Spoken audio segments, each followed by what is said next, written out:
Cuando Dios llama a un hombre o a una mujer para que le sirva, es un llamado especial, porque todos le servimos al Señor, ¿no?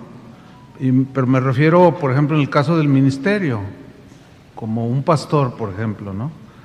Es la mayor honra que Dios le puede dar a un hombre o a una mujer, pero también es una responsabilidad. La Biblia dice que hablándole a los cristianos en general, les dice: obedeced a vuestros pastores, así dice, ¿verdad? Y sujetaos a ellos, obedezcan, dice, porque ellos van a dar cuenta de ustedes. Entonces, es un privilegio, y es un privilegio predicar la palabra de Dios, pero también es una responsabilidad.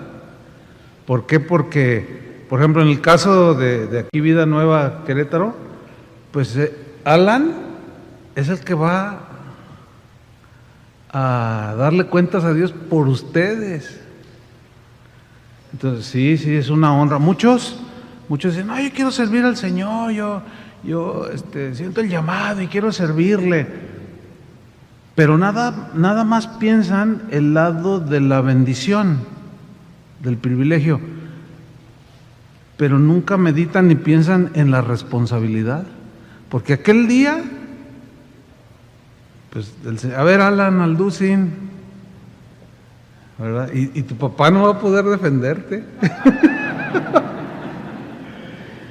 A ver, ¿qué hiciste con las ovejas que puse en tu mano?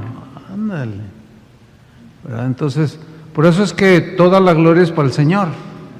¿Están de acuerdo con eso?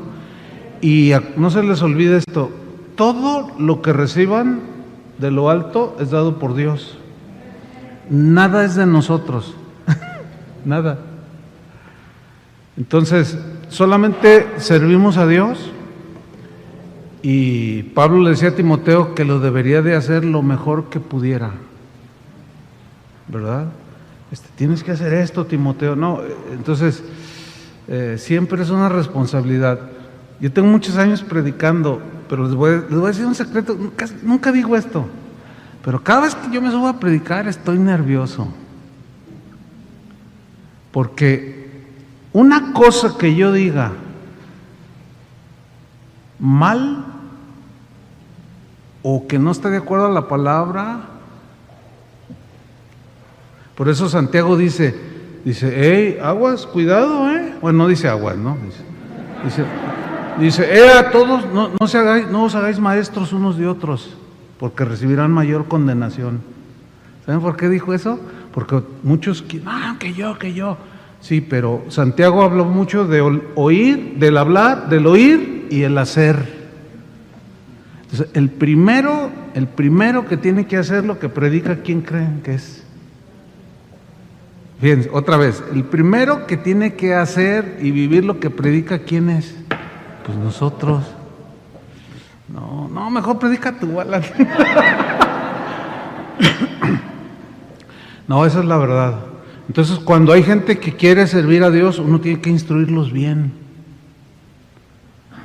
Porque el día de hoy es por la fama, por los likes.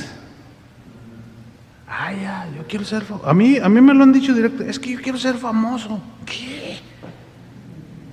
No, sí, es que Dios me dijo que diera a conocer mi ministerio. ¿Dónde dice eso? Lo que tienes que dar a conocer es a Cristo. ¿Cómo que Dios te dijo que dieras a conocer tu ministerio?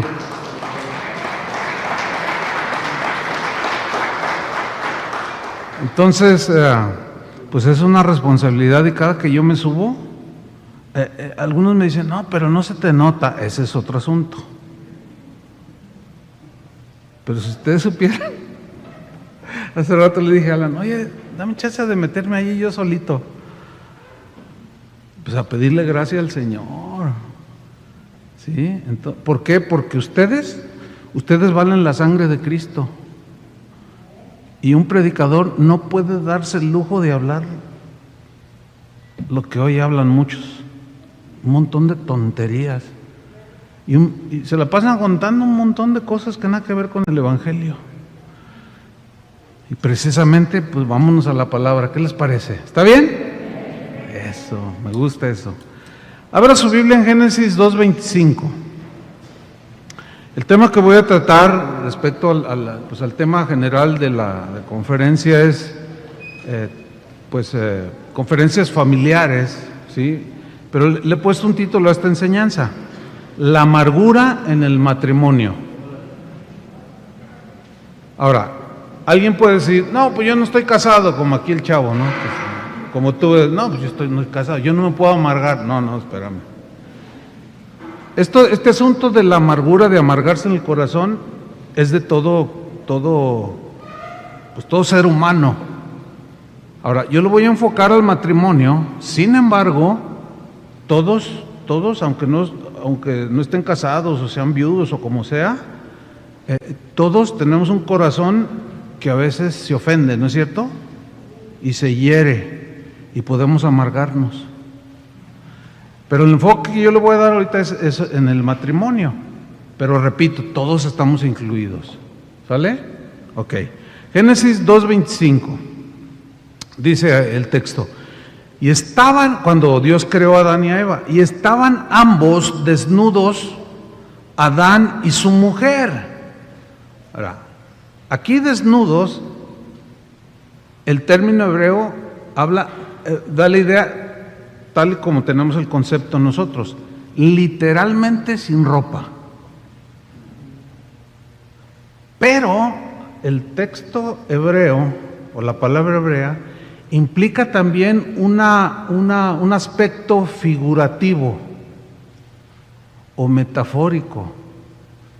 Es decir, ambos, Adán y Eva, estaban desnudos, sin ropa, pero figurativamente también estaban en una comunión los dos, sin barreras de ningún tipo. ¿Sí? Sigo leyendo el versículo. Estaban ambos desnudos, Adán y su mujer, y no se avergonzaban. Sígame con atención.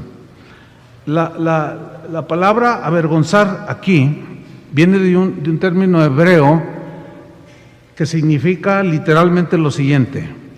En primera instancia es estar avergonzado, pero también los eruditos lo traducen como estar desilusionado. También se puede traducir como estar afrentado, o burlado, o deshonrado. Entonces, volvamos a leer el texto.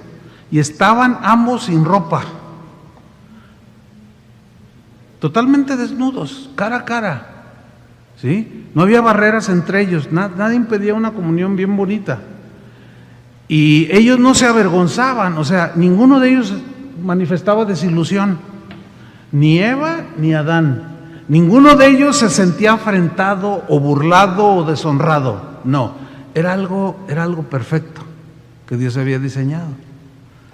Entonces, lo que vemos aquí es que en un principio, en el matrimonio de Adán y Eva, no había desilusión. Ahora, ¿cuántos de ustedes se han desilusionado? Todos.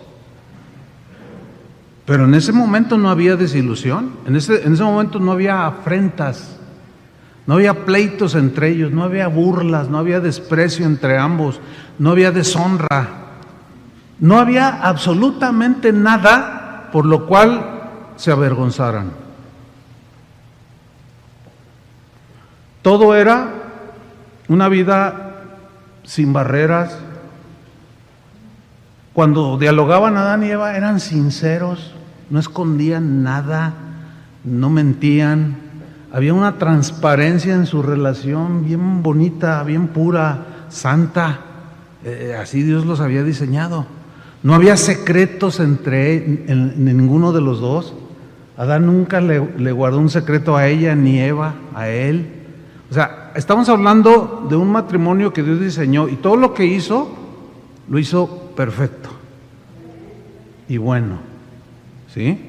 No había agresiones, no había engaños de ningún tipo, no había barreras, no había nada de qué avergonzarse.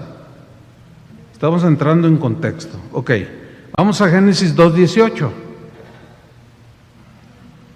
Génesis 2:18. Y dijo Jehová Dios: no es bueno que el hombre esté solo. Fíjense, no es bueno que el hombre esté solo. Porque acuérdense que lo hizo del polvo de la tierra, ¿no? Y todo lo que él hizo, vio Dios que todo era bueno, en gran manera. Pero cuando vio a Adán solo, dijo: no es bueno que esté solo. Interesante, ¿no? Aquí es donde se ve la bondad de Dios hacia los varones.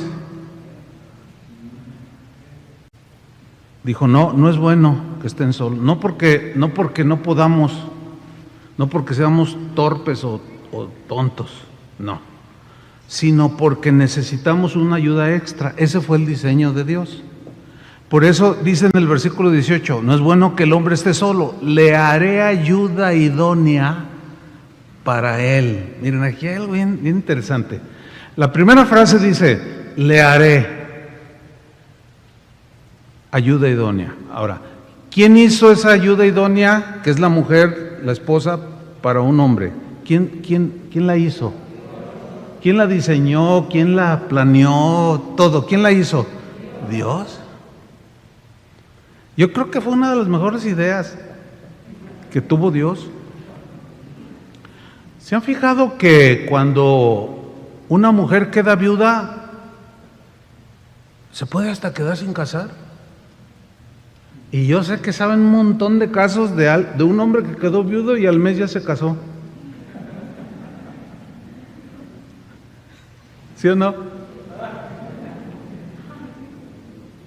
Es que algo tiene ya de fábrica el varón, que no puede estar solo, porque no es bueno que el hombre esté solo, a menos que Dios le dé el don de continencia, como Pablo decía que él tenía. O sea, que que podía él solo, pero son casos bien especiales, ¿no? El común, o sea, la regla es que todos traemos de fábrica, de diseño, el deseo de estar con una esposa o con un esposo. Nosotros le llamamos a eso natural. Y pues sí, es algo natural.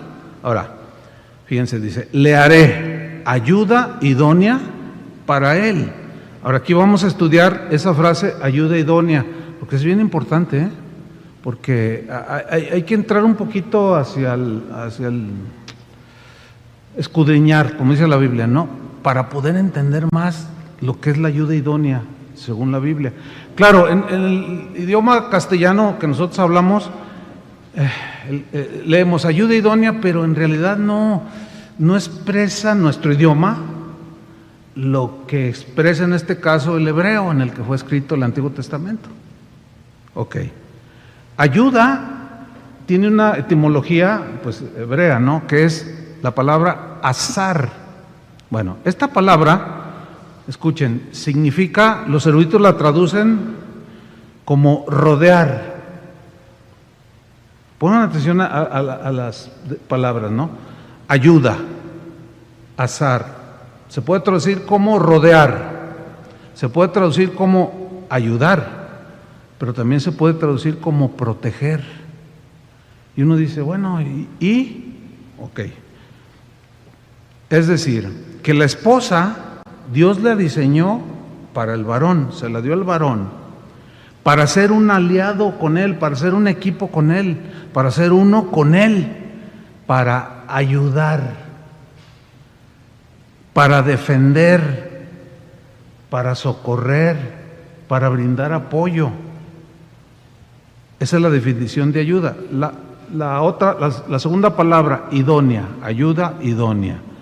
Su palabra que se traduce del hebreo es nagad. Ok, esto está bien interesante. Nagad se traduce literalmente como contraparte, alguien que está frente a ti, cara a cara. ¿Cómo estaban Adán y Eva cuando Dios los hizo? Cara a cara. Y no se avergonzaban. Entonces, idónea se puede traducir como contraparte. La idea es de tener a alguien que está frente a ti, así, que te mira a los ojos, cara a cara, ¿sí?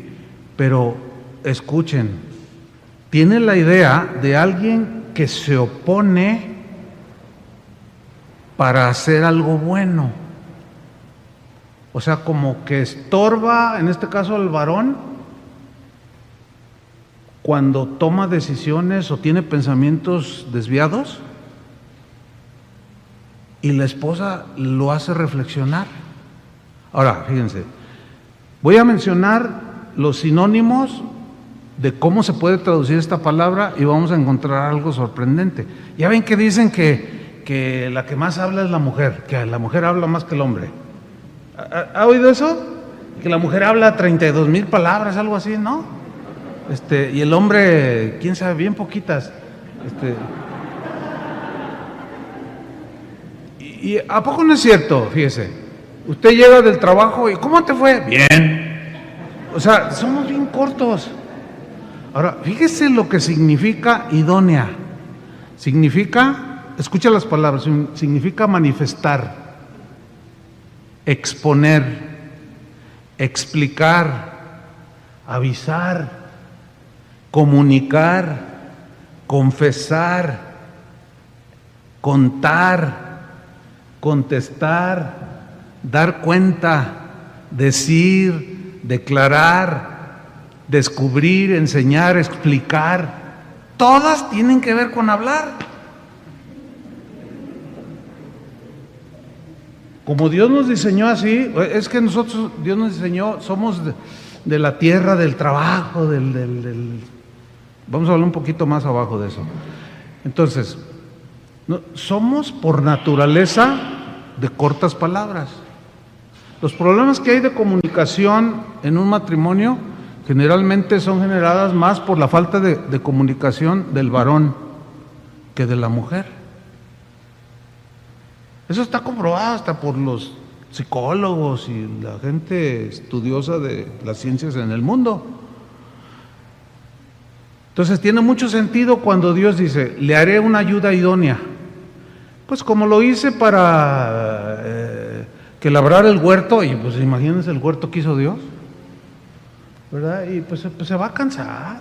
Entonces, pero le voy a poner a alguien que le hable, que le aliente, que le diga cosas, ¿sí? Entonces, tiene mucho sentido cuando Dios dice, le haré ayuda idónea para él. Entonces, los varones necesitamos entender que la esposa está diseñada para hablar. El problema es que, porque se necesita la comunicación, ¿sí o no? Llegas del trabajo, oye viejito, quiero hablar contigo, fíjate que... No, luego, no, ahorita no, vengo bien cansado. No, pero es que tienes que oír, es que tu hijo llevaba un cuchillo en la escuela. No, ¿sabes qué? Tú ve y arregla el asunto mañana. Tú veías. ¿A poco no les dicen eso a los maridos? No digan nada.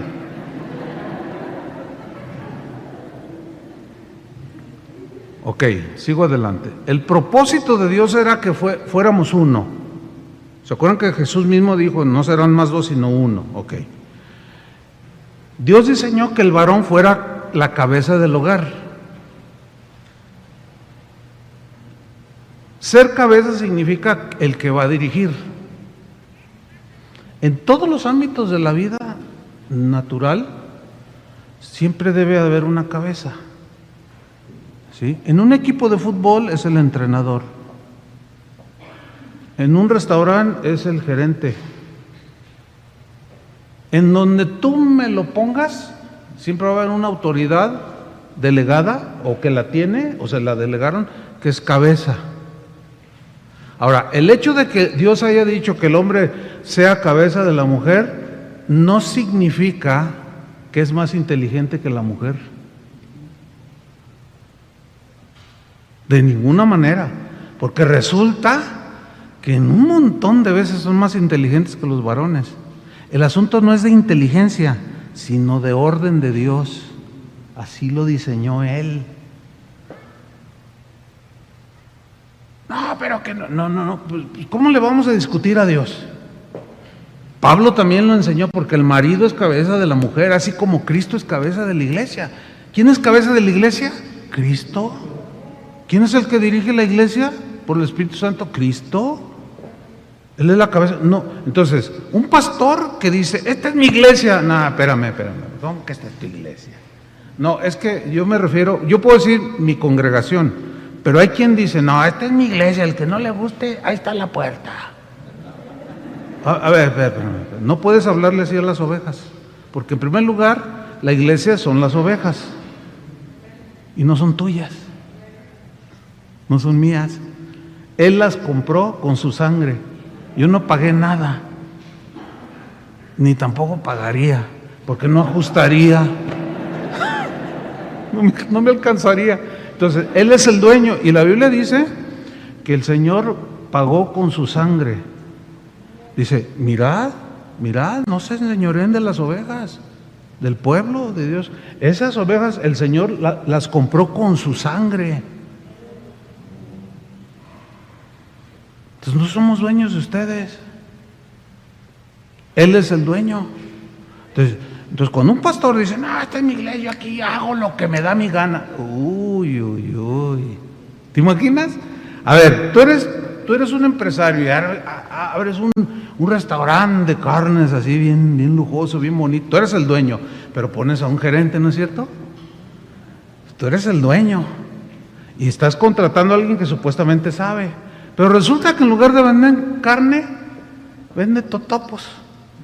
O vende, y dice, no, aquí yo hago lo que me da mi gana. Se le va a aparecer el dueño y ¿qué? No, yo aquí soy el gerente y yo hago lo que me da mi gana.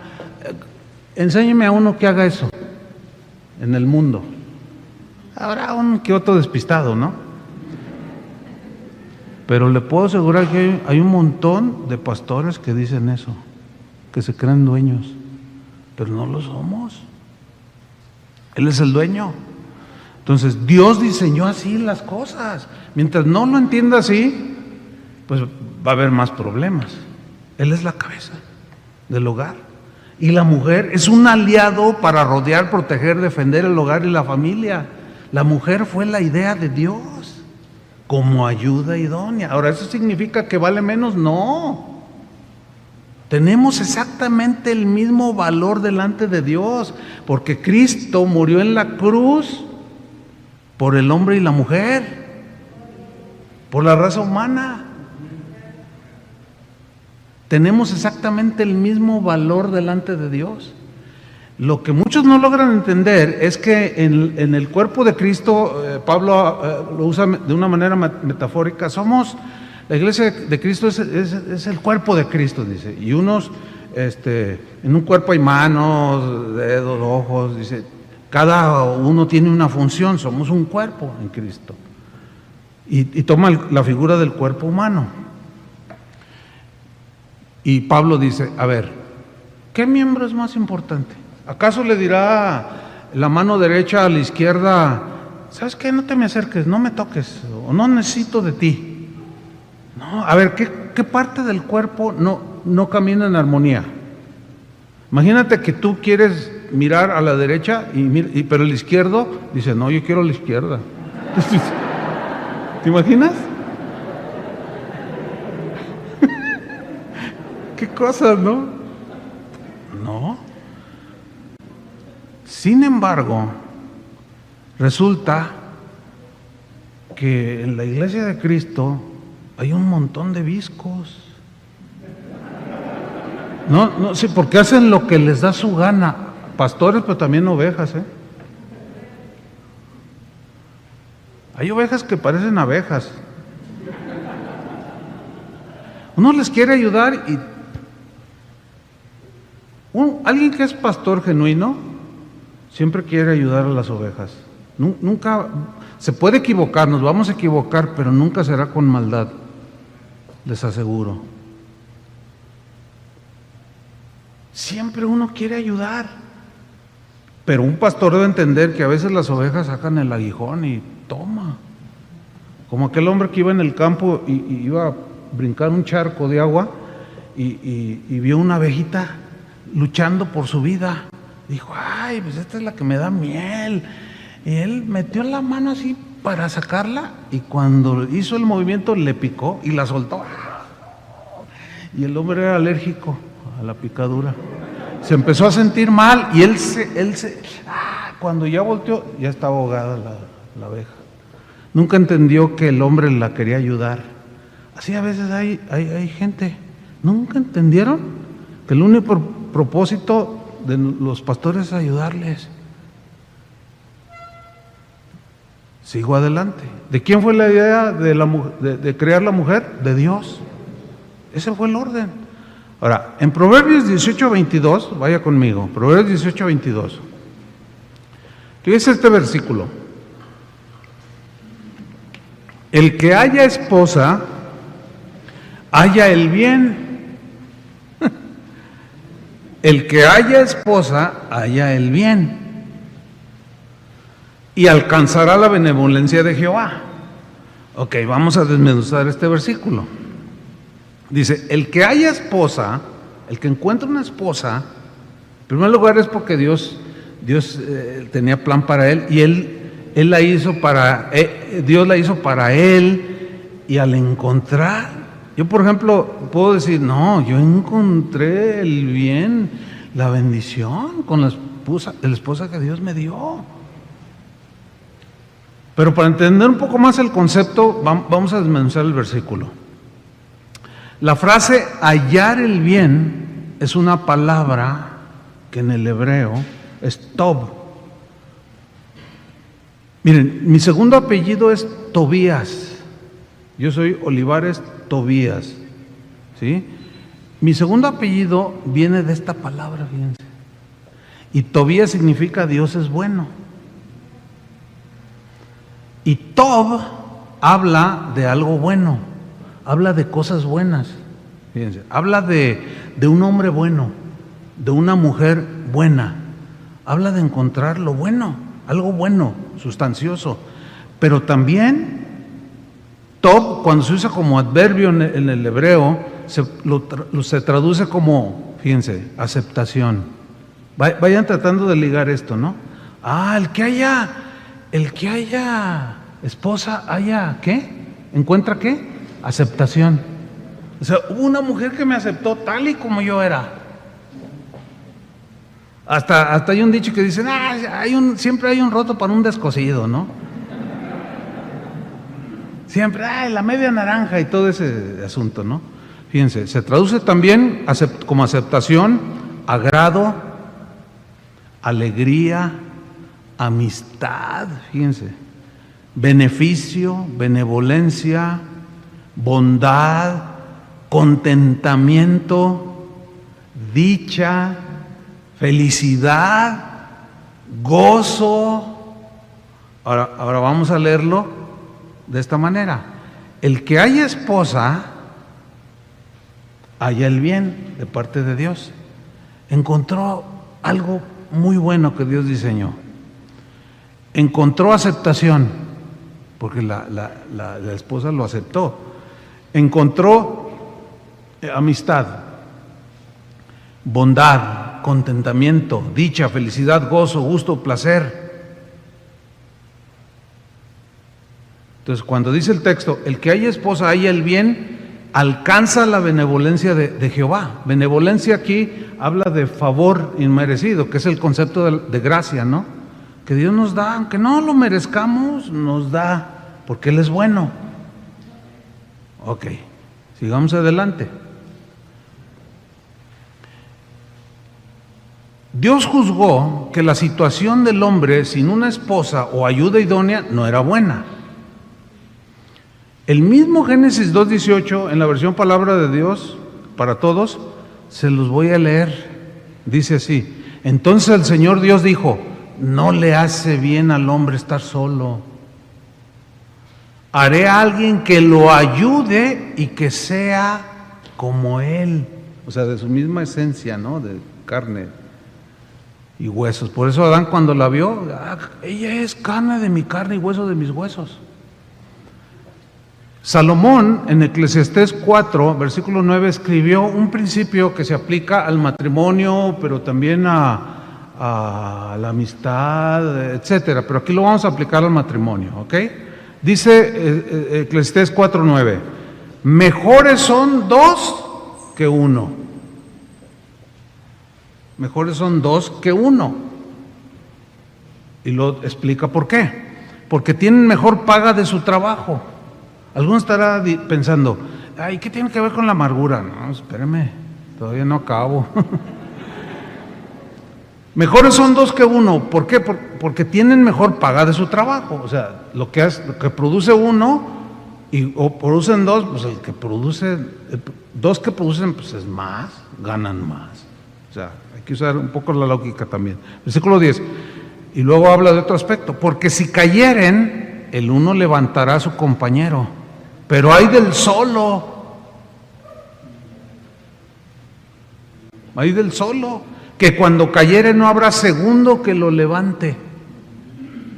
Uy, ¿cuántas veces os puedo contar cómo en mi vida con mi esposa, pues el desánimo, la carga, y cuántas veces ella me apoyó, me ayudó, me levantó, ¿me están entendiendo? ¿Cuántas veces me ayudó en la crianza de nuestros hijos? No se imaginan. Bueno, ustedes saben, porque tienen familia. No, pues es que solo no la hubiera hecho. Entonces para mí es una bendición. Ahora sigue en el versículo 11. También dice, si dos durmieran juntos, se calentarán mutuamente. Mas ¿cómo se calentará uno solo? Como que frotándose, ¿no? Dice el versículo 12, y si alguno prevaleciere contra otro, o sea, que se le ponga o alguien que lo quiera agredir, dice, dos le resistirán. Y cordón de tres dobleces no se rompe pronto. Alguien ha hecho la metáfora de que el tercer cordón es Cristo. Bueno, está bien, no voy a discutir eso. En realidad era un refrán de aquellos tiempos, pero está bien, la aceptamos porque sí, podemos decir que sí aplica, ¿no? O sea, el hombre y la mujer, pero sin Cristo, ¿qué hacemos? No hacemos nada. Sin mí, digo, nada podéis hacer. Ok, lo aceptamos como el tercer cordón, que viene entrelazado, es bien difícil de romper, o imposible. A ver, ¿quién de ustedes puede hacer algo así? Una vez, déjenme contar la siguiente paréntesis. Estaba en una reunión y había un profeta ahí. Y se subió y dice, acto profético. Y dije, ay Dios.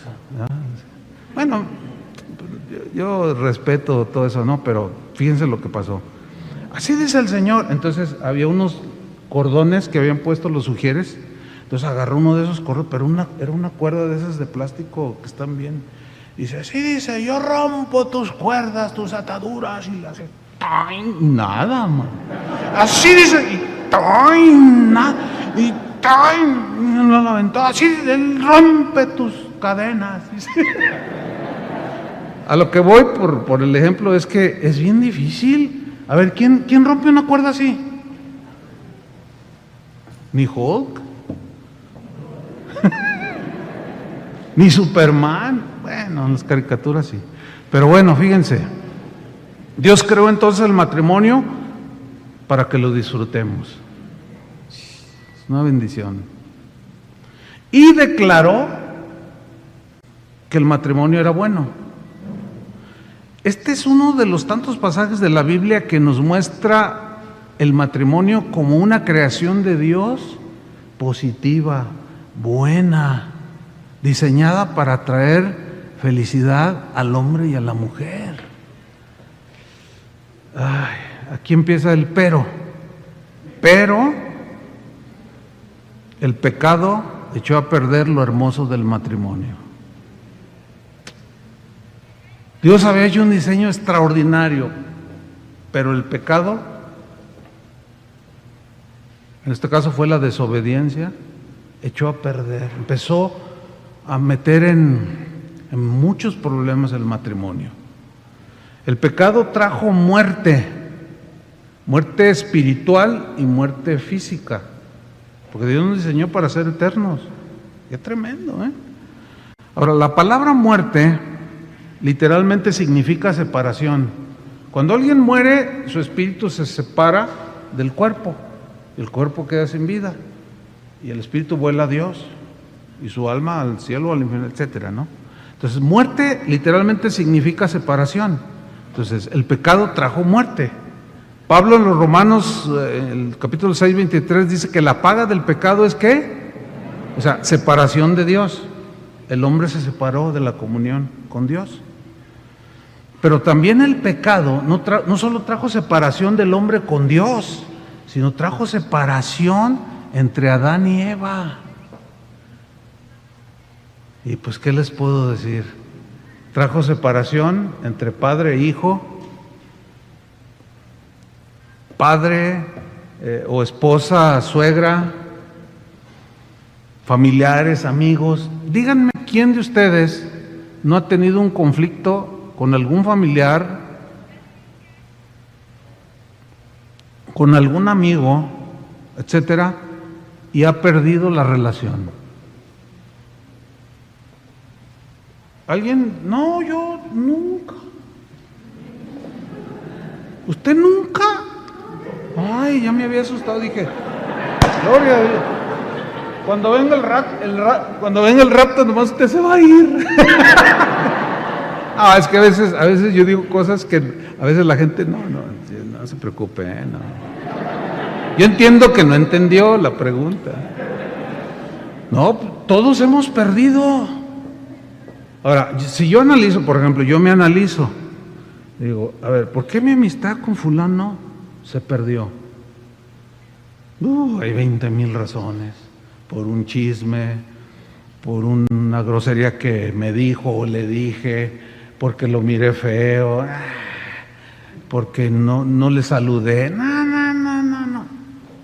Actitudes de desprecio, hombres que desprecian a la mujer, mujeres que hoy las mujeres están así, miren, no, y cuando va uno manejando, yo ya me cuido más de las señoras, no, es en serio, cuando ahora son bien agresivas, cuando manejan, bueno, al menos allá en Guadalajara, pues ya me fijé aquí, yo soy bien fijón, igual, y veo en el espejo, es una señora, no, aguas. Y si tú volteas y les, ¿qué me ves? ¿Qué? Se paran y se bajan y te dicen, ¿qué? Órale, bájate.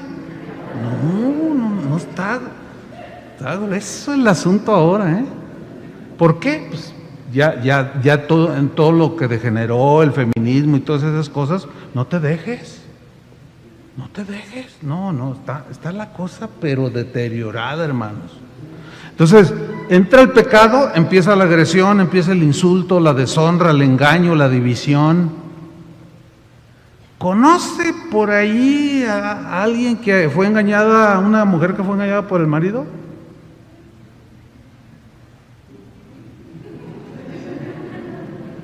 ¿Conoce a alguien que abusó de la confianza en el negocio que administraba? O sea, eso se llama pecado. Eso trae muerte, o sea, separación. Cuando un empleado en una empresa abusa de confianza o se roba algo, lo despiden, ya fue separación. Y ese hombre era casado y tiene hijos, ya empiezan a sufrir los niños, porque no tienen para comer. Nuestro peor enemigo es el pecado. Y porque la paga del pecado es muerte, es separación. Ahora, ¿a qué vino Cristo? A perdonarnos todos nuestros pecados y a darnos una nueva vida, ¿sí o no? Para que ya no seamos arrastrados por el pecado. ¿Cuántos le dan un aplauso al Señor?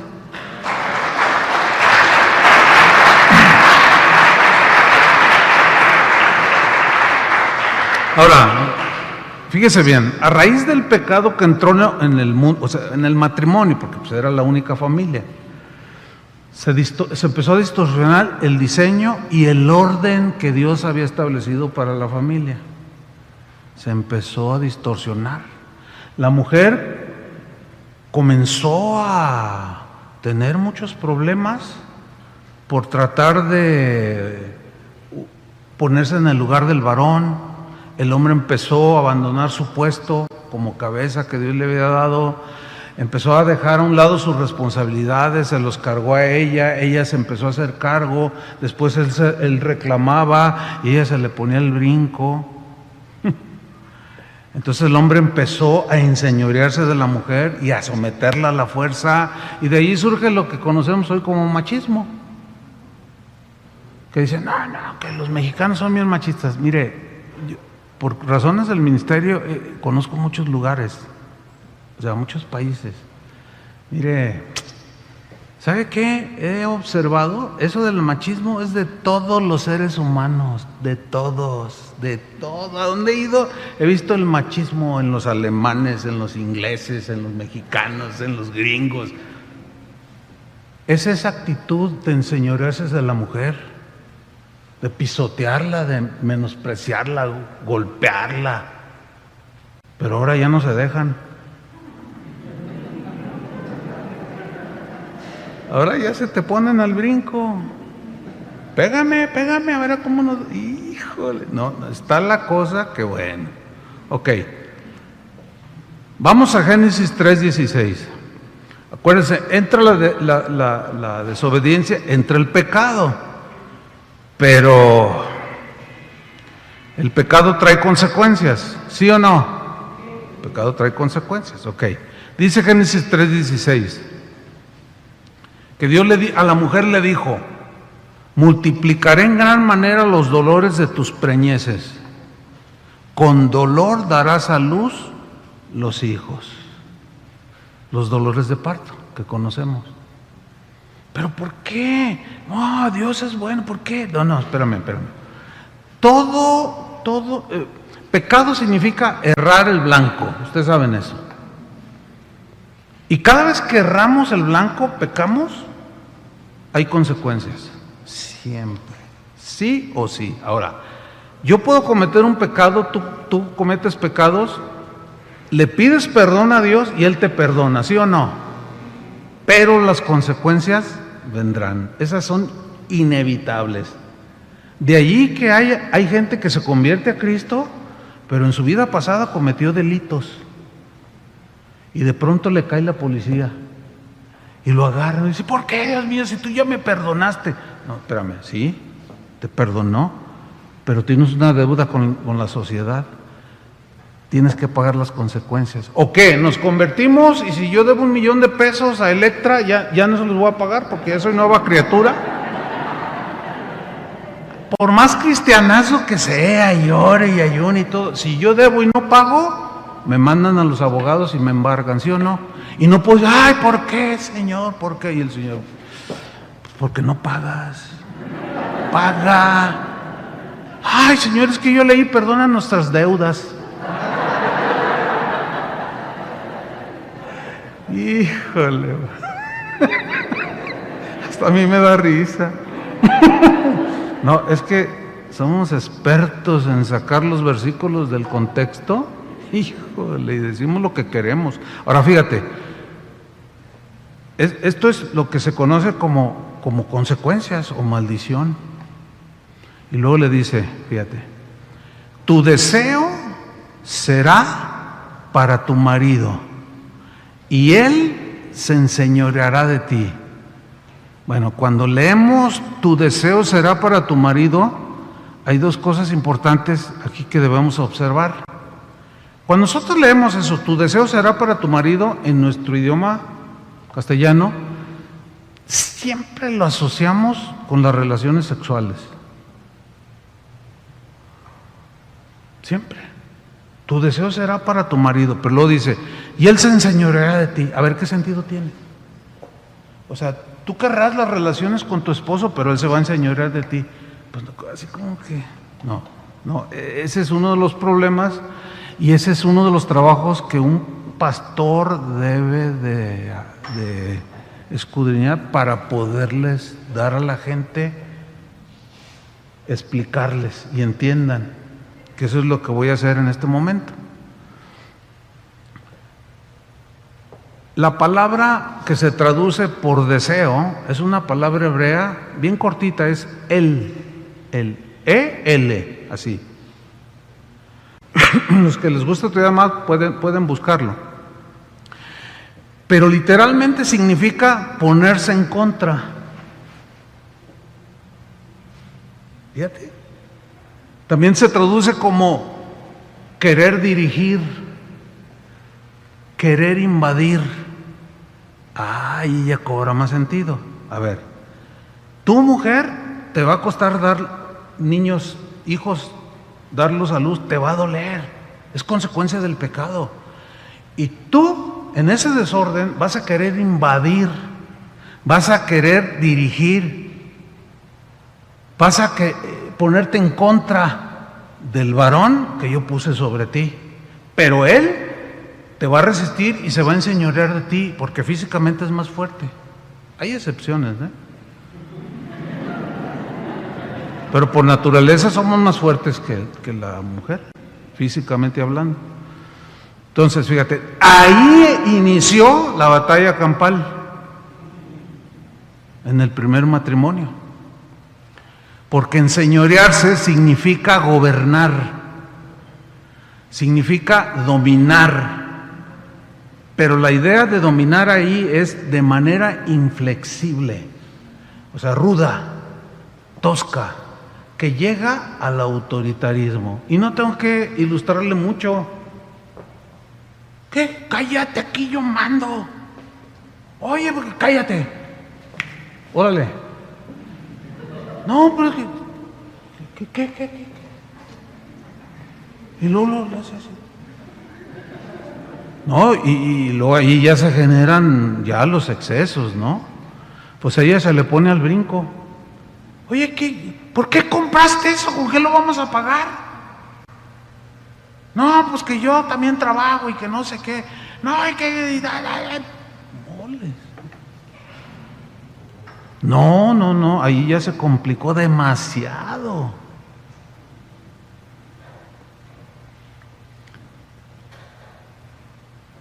No voy a hacer preguntas como, ¿habrá alguna mujer aquí que fue golpeada por su marido? Porque hay un montón de historias. Yo entiendo todo eso. Fíjense, yo crecí en una familia, no era cristiana. Nunca vi a mi papá golpear a mi mamá, eso sí, nunca, jamás. Pero no les cuento todo lo que mi papá hacía. Pues que ya se imaginan, ¿no? Tenía otra señora.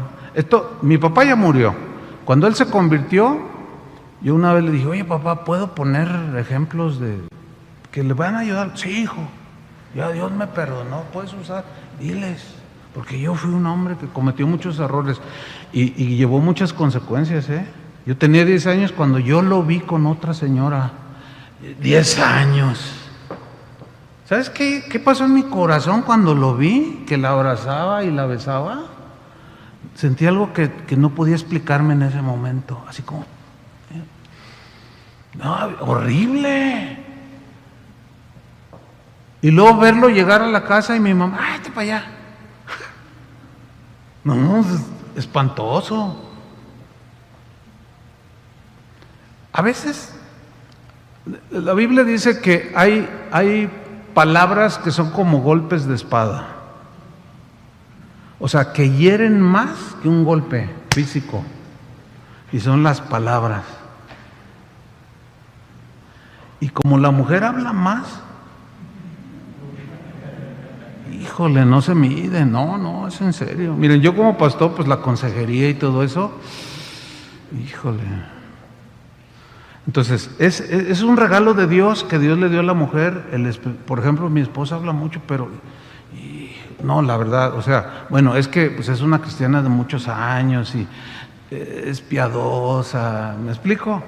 Entonces, ella, siempre que yo la oigo, hasta le dije ahora que tuvimos, hicimos el video, le dije, ay, amor, hablaste bien bonito, ¿verdad que te dije? O sea, pero no era así. Antes de ser cristiana. El problema es cuando aún siendo cristianos todavía, hijo, le decimos y no, pues ofendemos a todo mundo, unos con otros.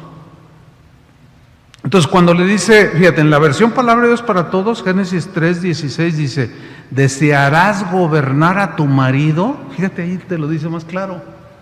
Desearás gobernar a tu marido, o sea, tomar el lugar que no te corresponde. ¿Han oído esa expresión que dice, no, y hay un matriarcado? ¿Sí entienden esa frase?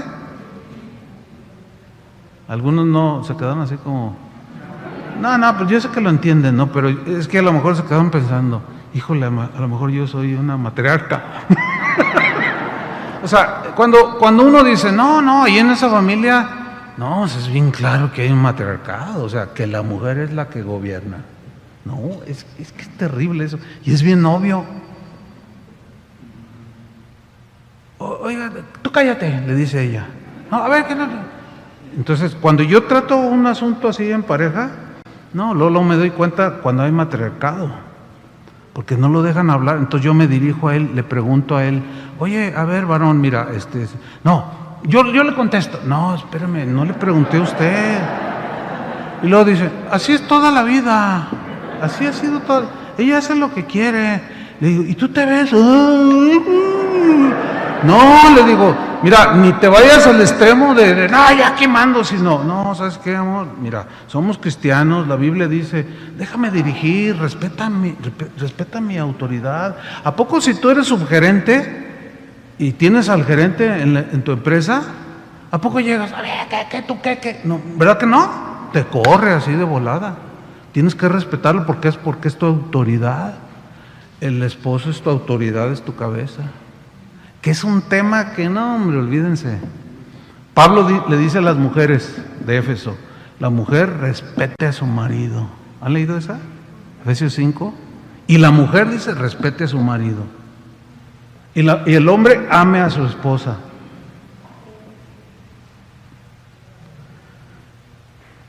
Entonces, cuando le dice aquí en esta versión que lo traduce, desearás gobernar a tu marido, pero él te gobernará a ti. O sea, en la Reina Valera, él se enseñoreará. O sea, tú le tratarás de quitar el lugar y tú querrás imponerte y hacer lo que le corresponde a él, pero él no se va a dejar.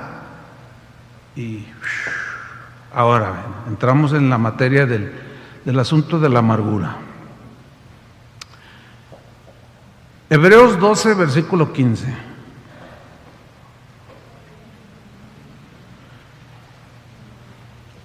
Mientras lo encuentran, les digo lo siguiente, mire, todo esto que acabo de explicar genera fricciones en el matrimonio, ¿sí o no? Ella le dice, es que tú eres un bueno para nada, y pues le pega al varón, ¿no? Y luego él se la revira, y se empiezan a herir, y luego se empujan, que puede llegar a la agresión física. Pero lo que más hiere el corazón del ser humano son las palabras. Por eso el Señor en los 10 mandamientos que le dio a Moisés, le dijo, entre otras cosas, no mentirás. No dirás falso testimonio contra tu prójimo. Y fíjense, tiene que ver con decir. 6 cosas aborrece el Señor, y aún 7 abomina su alma.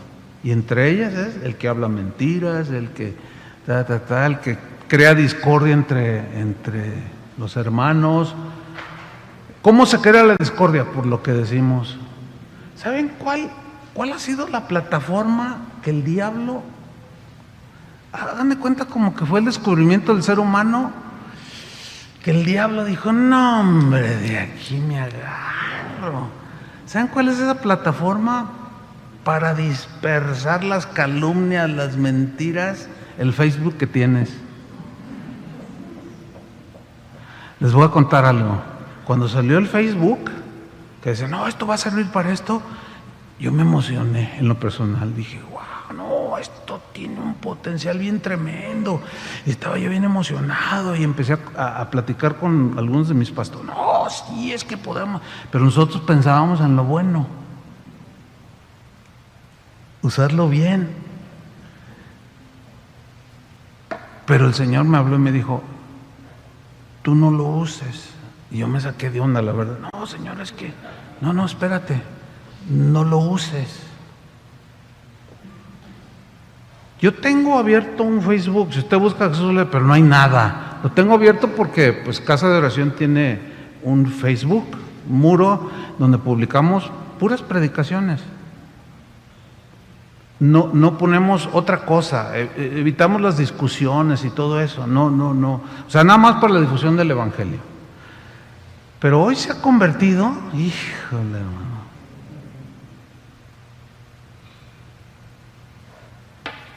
es terrible lo que está sucediendo.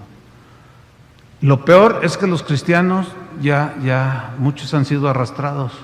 O sea, el pastor te llamó la atención porque pues, te portaste mal o te quiso corregir o disciplinar, pues no te gustó. A nadie le gusta que lo disciplinen. Como a los niños, pregúntale, ¿te gusta? No. Pero lo necesitan, pues sí lo necesitan. Entonces, como no te gustó, no, que quién sabe qué, que no, y te vas al Facebook, no, que el pastor, quién sabe, no, ¿saben qué? No, nunca hagas eso, no te imaginas en lo que te estás metiendo, porque todo eso trae consecuencias, porque un día alguien te la va a revirar. ¿Por qué? Porque lo que siembras cosechas. Y aunque siembres bueno, siempre va a haber gente mala. Tú no seas el malo, porque Dios te cambió el corazón, ¿sí o no? No se dejen enredar tan fácilmente. No, hoy ventilan los problemas familiares en el Facebook. ¿Cuántos? ¿Conoce algún caso por ahí de alguna mujer o algún hombre que facebookeando encontró a la novia de la secundaria y le dijo, ay, soy yo, ¿te acuerdas? Y de pronto al rato ya cayó en adulterio con ella? ¿Conoce algún caso por ahí? Ay, sí, un montón. Dice. Si no es que algunos están involucrados en eso. Wow. No, hermano. Y luego fíjate, Alan, aquí haz de cuenta que no hay nadie. Nada más tú y yo, como pastores. Entonces yo te digo, oye, Alan, ya, la gente, pues todo el ser humano, ¿verdad? Pero hacen un desastre allá afuera y luego vienen y te van a pedir oración y quieren que con tu oración todo se les solucione. Así van a venir. Pastor, ore por mí, es que mi matrimonio, es que ya me urge. A ver, pero ¿qué pasó? Y ya cuando empiezas a ministrarlos y se empieza a darle la verdad, no, oye, pues es que, ¿qué querías que tu esposa se pusiera bien contenta porque tú estás chateando ahí con la que fue tu novia? Y luego, ay, ¿te acuerdas el primer beso que nos dimos? Ay, por favor, digo. Y ahí es donde muchos han caído atrapados. Y eso genera heridas. Bueno, se dice que en este tiempo de la pandemia, un montón de cristianos han caído en eso. Porque pues, al estar ahí confinados, se metieron y ya están ahí. Fíjate, las redes sociales tienen su lado bueno. Yo por ejemplo, tengo un WhatsApp, es lo único que uso para la comunicación, ¿verdad? Y el Waze, que yo le digo el hermano Waze, porque yo era bien desubicado y nunca daba, y con ese nomás le pongo, voy a tal lugar y vieran, es bien buena onda. Sí. Nunca me ha engañado, nunca me ha ofendido, entonces es mi amigo, el Waze. Pero bueno, vamos a Hebreos 12:15, fíjense lo que dice ahí, mirad bien, o sea, pongan atención, cristianos, cuídense, no sea que alguno deje de alcanzar la gracia de Dios. Dejar de alcanzar la gracia de Dios, el favor de Dios. ¿Cómo? Si Él es bueno, si yo soy del redil, yo soy oveja, ¿cómo Dios va a dejar de darme su gracia? ¿Cómo estás leyendo ahí? Miren bien, no se engañen, no sea que alguno deje de alcanzar el favor de Dios. ¿Pero por qué? Que brotando, creciendo y dando frutos, ¿alguna raíz de qué? De amargura.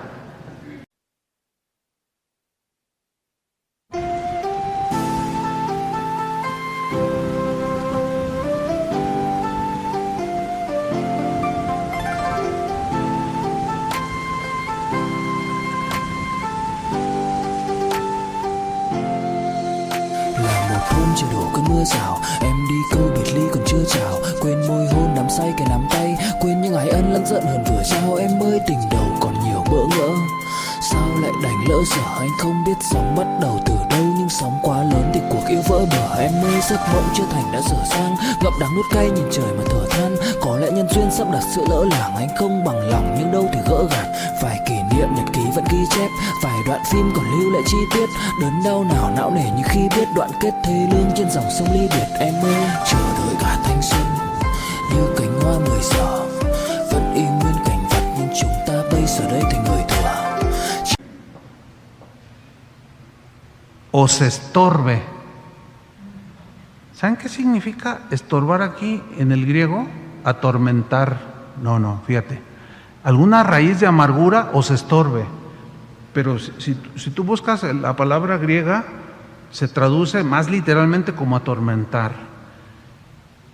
Ahora, escuchen. ¿Alguna vez has sentido amargura? O sea, les pregunto, no tienen que decir, no, sí, yo soy un amargado.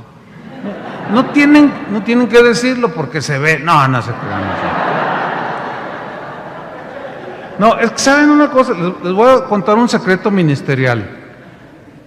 Yo me doy cuenta bien rápido cuando alguien está amargado. Es bien fácil darse cuenta. Es como aquel que dijo, no, dice, cuando alguien tiene mal aliento, todos lo perciben menos el que lo tiene.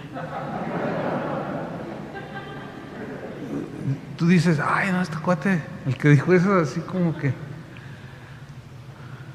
les atormente. Ahora, yo les voy a decir una cosa, yo he sentido en algunos momentos de mi vida, en carrera cristiana, amargura y atormenta. ¿A poco no? Atormenta, sí, porque eres cristiano, no quieres sentirlo, pero ya lo abrazaste, pero ya lo anidaste, y como no lo sacaste, echó raíz. Y puede durar esa amargura 3 días, y es más fácil sacarlo. Puede durar, es como un arbolito, por ejemplo, un aguacate o un pino, de esos que crecen hasta 10 metros. Pues cuando está así, lo plantas, lo puedes sacar así fácil, ¿sí o no? Pero sácalo, cuando ya tiene 3 años. Miren, yo tenía un pino en mi casa, en una esquina, pero se estaba como inclinando al vecino, y lo vi como de esta tamaño. Dije, pues, fíjense, esto así lo hice, y lo agarro, pues se veía hasta endeble, ¿no? Cuando llovía se torcía así. Y lo agarro, y según yo lo quise arrancar así, le hice así, no logré nada. Tenía que sacarlo porque ya estaba afectando la barba, las pequeñas raíces que apenas había dado. Tenía como 4 años, ya el vecino, oiga, miren, entonces yo tenía que sacarlo. Tuve que contratar a alguien para que lo hiciera. Y dije, a ver, ¿cómo le vas a hacer? Dice, no, pues primero lo voy a cortar, luego tengo que escarbar alrededor y a cortar la raíz. Y yo estaba viendo, dije, no puede ser. Y ahí yo me acuerdo, Dios me habló, me dice, mira, así es la amargura. Cuando ya echa raíces es bien difícil de sacar. No es imposible, pero es un trabajo muy difícil. Y esto es lo que nos está diciendo aquí el que escribió la carta a los hebreos. Mirad bien, no sea que alguno deje de alcanzar la gracia de Dios, que brotando alguna raíz de amargura os estorbe, y por ella muchos sean, ¿qué? Contaminados. Fíjate, este mismo versículo en la versión de Dios habla hoy, lo traduce así: procuren, y es una instrucción a los pastores para que lo ministren a las ovejas. Dice, procuren que a nadie le falte la gracia de Dios. O sea, que Dios quiere bendecir a todos.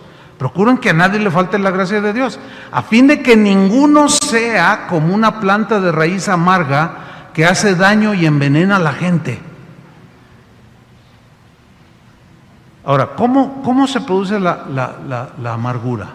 Se produce cuando hay una ofensa, un desprecio, una traición, una desilusión, y te dan el golpe, ¡pah! es emocional, espiritual, es algo bien fuerte, todo eso.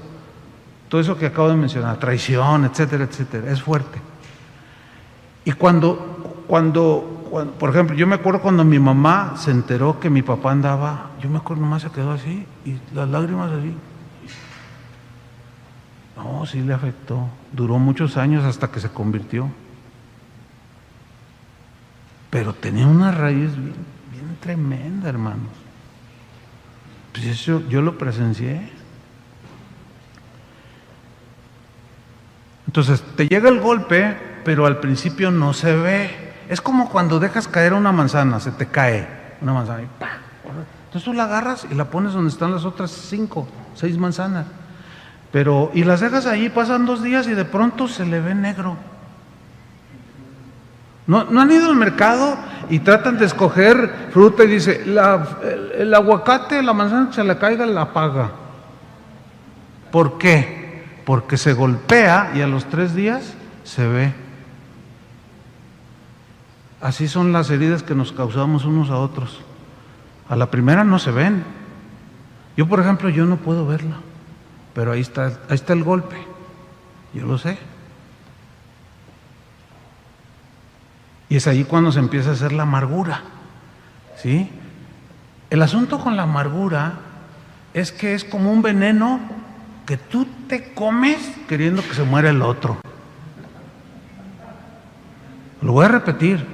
La amargura es como un veneno que tú te lo tomas queriendo que se muera el otro. O sea, tú te amargas y deseas el mal al otro. El que se está muriendo eres tú.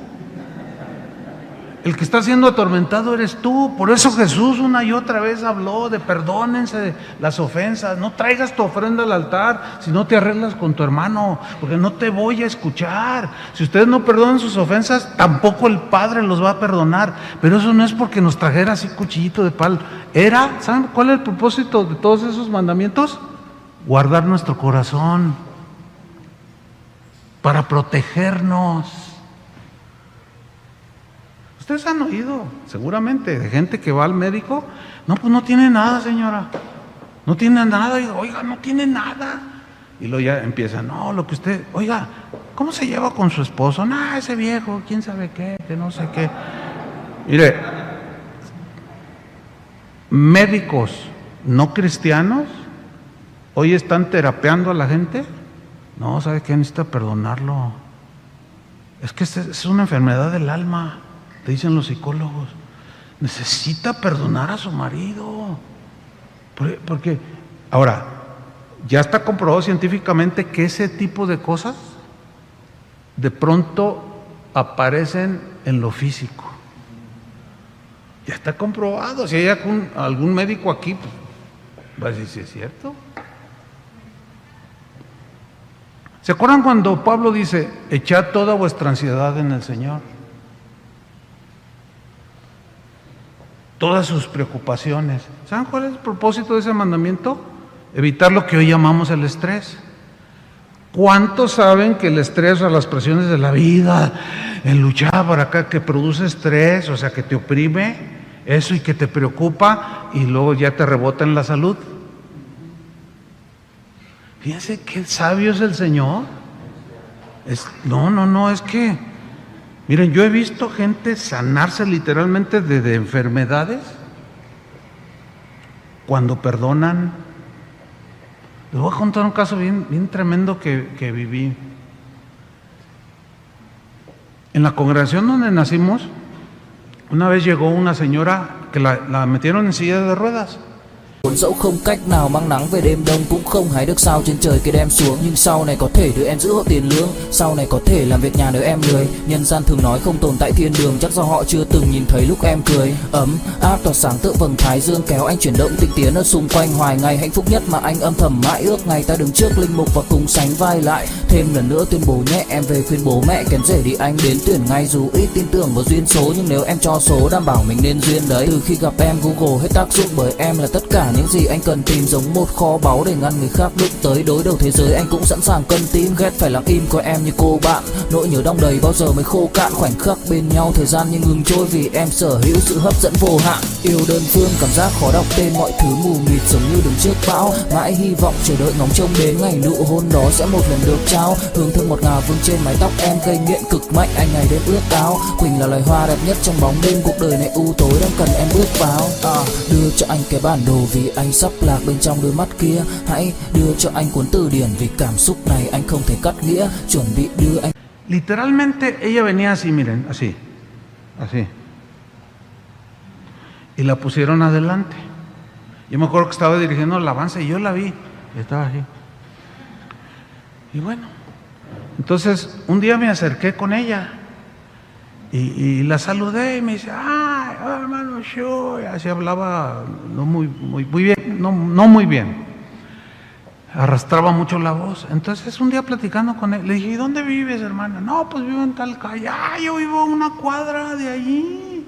Somos vecinos. Ay, pues qué gusto. Y entonces un día, un mensaje, una predicación, y hablaban de perdonar. Y dieron el mensaje. Entonces, pero ella, pues ahí estaba, oraron por ella, pero un día el Señor me dijo, visítala, ve a su casa de paso. Y dije, Señor, o sea, cuando decimos Dios me habló, no es una voz audible, aunque hay excepciones, pero generalmente es un impulso del Espíritu Santo, ¿no? Uno lo interpreta, uno dice Dios me habló, ¿verdad? Porque luego muchos, Dios le habla. Porque la Biblia dice que los hijos de Dios somos guiados por el Espíritu Santo. Ahora, ¿cómo somos guiados? Hay muchos versículos que dicen, y el Espíritu habló. Por ejemplo, a Felipe, y el Espíritu le dijo a Felipe, acércate al carruaje ese, porque para que le hables al etíope ese que va allí. Así me dijo, ve. Entonces yo fui y platica con ella, y en la plática yo le dije, oye hermana, ¿tú crees que Dios te puede sanar? ¿Qué es lo que tienes? Dice, tengo artritis. ¿Tú crees que Dios te puede sanar? Me dijo, sí creo. Le dije, pues vamos a orar. Le dije, yo he visto milagros. Yo no tenía mucho de cristiano. Pues vamos a orar. Y empecé a orar por ella. Y cuando lo estaba haciendo, el Señor me habló y me dijo, ella tiene una raíz de amargura muy profunda. Entonces yo detuve la oración y le dije, oye, ¿tú tienes algo en tu corazón, algo así, un odio contra alguien? Y cuando yo le dije eso, estaba así, y me miró y dijo, sí, me dice. Yo le dije, le digo, ¿cómo? A ver, ¿puedes contarme? Le dije, sí, es que cuando mi padre murió, éramos 4 hermanos, y él era un hombre rico, y cuando dejó la herencia, y mi hermano el mayor, se aprovechó y me despojó, y hubieran visto la casa que tenía y las propiedades que tenía, pero ella se amargó porque dijo que su hermano mayor había abusado. Entonces le digo, no, mira, es que tienes que perdonar a tu hermano. Entonces yo le dije, oye, ¿oíste la predicación? No, pero es que se vaya al infierno y que quién sabe qué, bien feo. Entonces yo insistí, no, pero mira. Entonces ella empezó a llorar, dice, mira, la verdad sí quiero perdonar, pero no puedo, vamos a orar. Entonces, dice, está bien, quiero perdonarlo. Era un momento bien tremendo. Entonces empezamos a orar, yo le puse en mis manos. Miren, hermanos, cuando dice, sí, yo te perdono, y decía el nombre del hermano, y yo tenía mis ojos cerrados llorando, y dice, sí, yo te perdono, y ella sí, y de pronto empecé a escuchar literalmente que crujían los huesos. ¿Ha oído el crujido de huesos? Sobre todo los de más de 50, con los que le truenan. Mire, yo empecé a escuchar, y abro mis ojos, y cuando ella estaba haciendo su oración, sus manos enfrente de mí se empezaron a enderezar, y ella, hijo, miren, el Señor la sanó, hermano, y que se para de la silla. Por poco me caigo yo allí. No, hermano, tremendo. Miren, el siguiente domingo, cuando llegó a la congregación, entró brincando, hermanos. Y pues todo el mundo la conocía, y cuando la vieron, ¡ay, gloria! Yo me acordé del cojo de Hechos, de la puerta de la Hermosa, que Pedro y Juan oraron y el Señor lo levantó. Hagan de cuenta, no, miren, se armó una alabanza tremenda, hermano. No, es que fue tan asombroso ese milagro. No, pues todos bien contentos. Y, mire, Dios me sanó. Y siguió asistiendo. Un día no la vi. Dije, bueno, a lo mejor salió. Llegó el siguiente reunión y no la vi. La tercera y no estaba. Dije, ay, voy a ir a ver, a lo mejor le pasa algo. Y como estaba a una cuadra de mi casa, llego, le digo, ahí está la hermanita. Había alguien que le ayudaba. Ella vivía sola. Le ayudaba con los quehaceres. Es una señora, dice. Entonces ella estaba al fondo y oyó mi voz. Dice, está allá adentro. ¿Por qué no sale? No, pásese. Fulanita, aquí está el hermano Chuy. ¿Qué pasa? Entonces cuando me paso al fondo y entro hacia su recámara, ¿cómo creen que estaba? En la silla y así, miren. Yo le dije, ¿qué te pasó? Es que no puedo perdonarlo, no puedo perdonarlo. Como a los 3 meses se murió.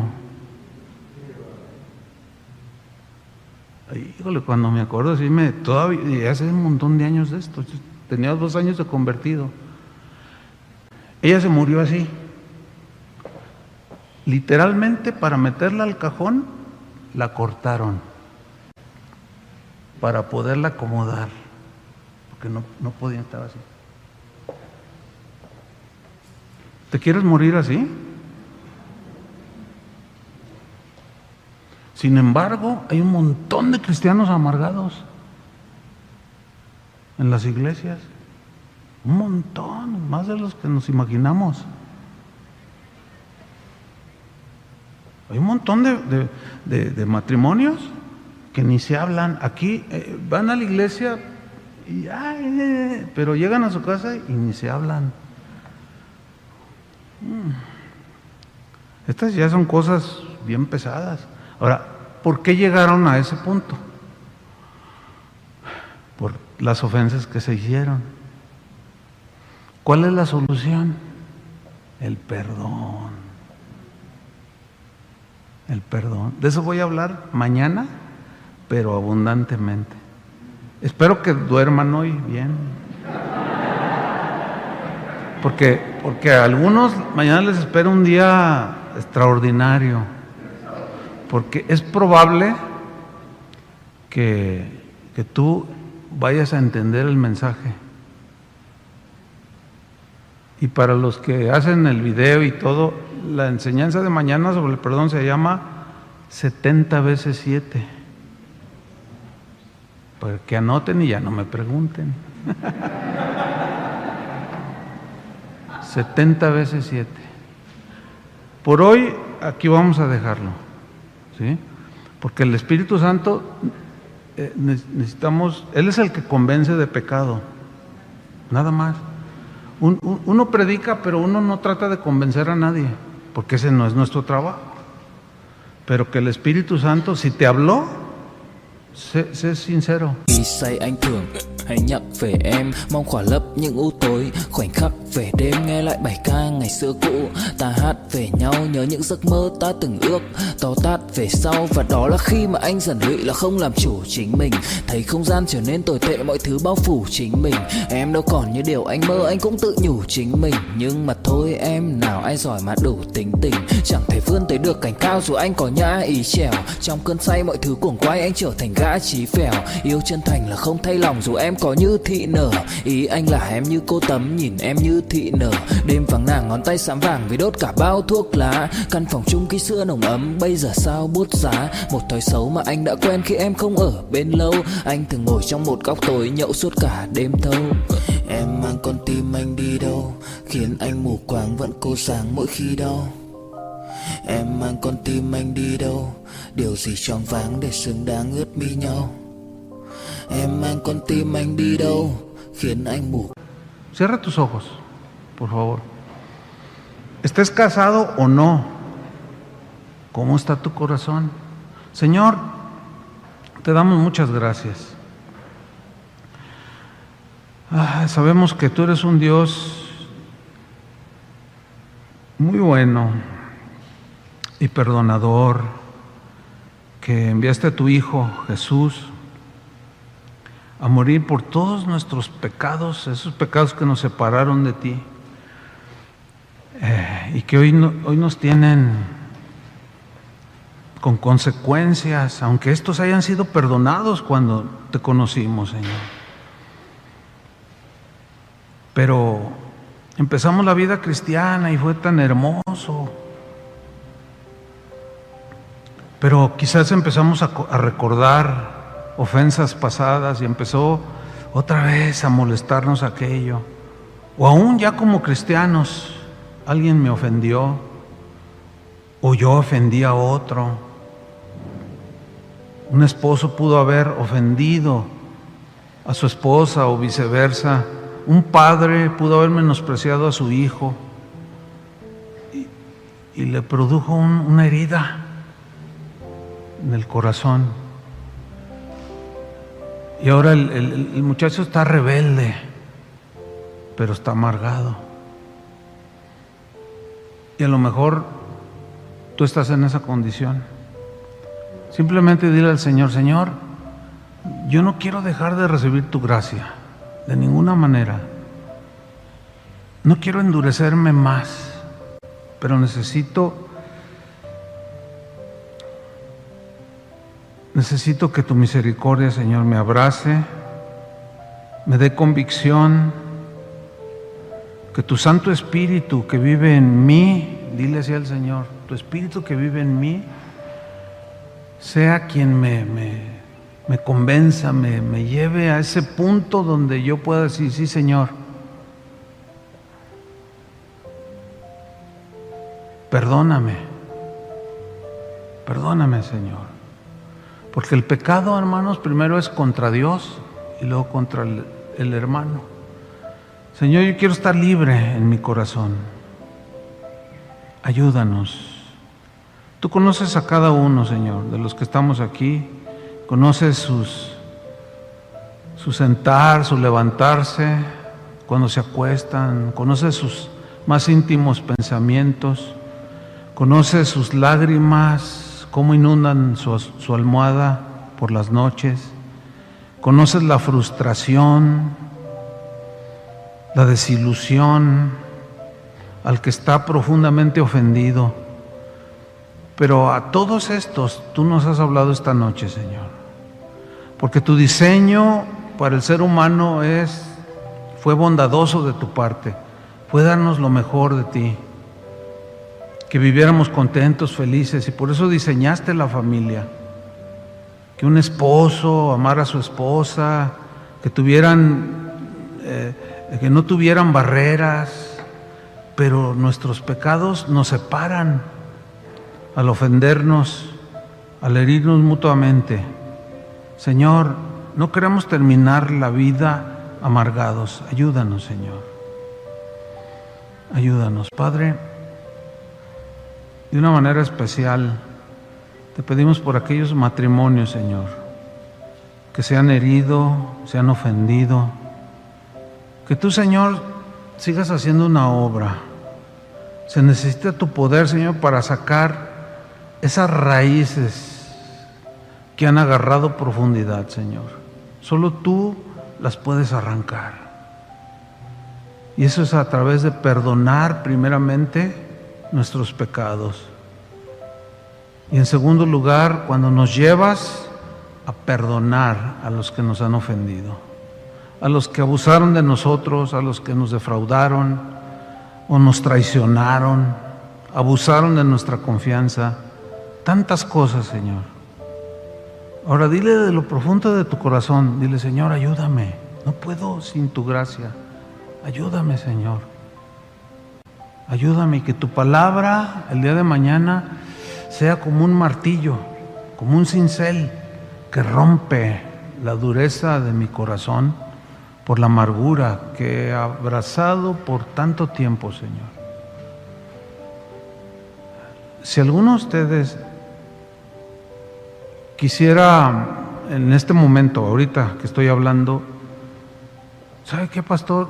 Ora por mí. Nada más póngase de pie ahí en su lugar. Porque hay gente que quiere, pero está tan arraigado que a veces ya los inhabilita. ¿Sí has visto eso, no, Alan? O sea, ay, es que yo quiero, pero es que no puedo, es que es tan fuerte.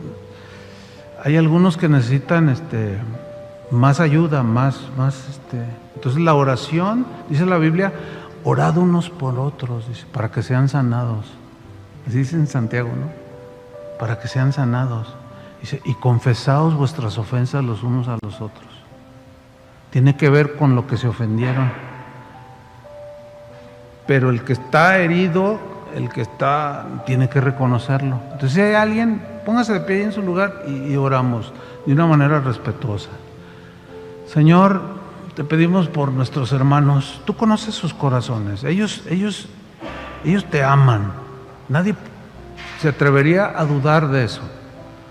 Por eso están aquí, quieren oír tu palabra, han oído tu palabra. Pero entendemos también que hay algunos que están tan profundamente heridos, Señor, que necesitan eso que tú dices en tu palabra. Oren unos por otros, orad los unos por los otros. Los que están sentados, extiendan sus manos hacia nuestros hermanos, que veas uno que está parado, allá está una chica, extiende tu mano así, Señor, haz algo en su corazón, haz una obra de gracia. Danos ese regalo, Señor. Bendice a estas ovejas, Señor, que sus corazones están heridos y la amargura ya ha estado. Pedimos, Señor, la intervención de tu Espíritu Santo. En el nombre de Cristo Jesús, te damos las gracias. Ahora todos de pie, por favor, levanten sus manos al Señor, y dile, Señor, ayúdame a guardar mi corazón cuando me ofendan, pero también ayúdame a no ofender. Ayúdame, Señor, a guardar mi lengua, mi boca, mis dichos, y cuando use mis redes, Señor, ayúdame a no decir cosas que no debo. Ayúdame, Señor. Padre, recibe estas oraciones, Señor. Te lo pedimos en el nombre de Cristo Jesús, porque a ti te agrada el corazón contrito y humillado, y tú no lo desprecias. Pero al soberbio, al altivo, lo miras de lejos. Pero al que se humilla reconociendo sus debilidades y sus errores, es a quienes Jesús se refirió cuando dijo, bienaventurados los pobres en espíritu, porque de ellos es el reino de los cielos. Bienaventurados los pobres de espíritu significa bienaventurados los que reconocen su necesidad de Dios. Bienaventurados los que claman reconociendo que son pecadores, porque de ellos es el reino de los cielos.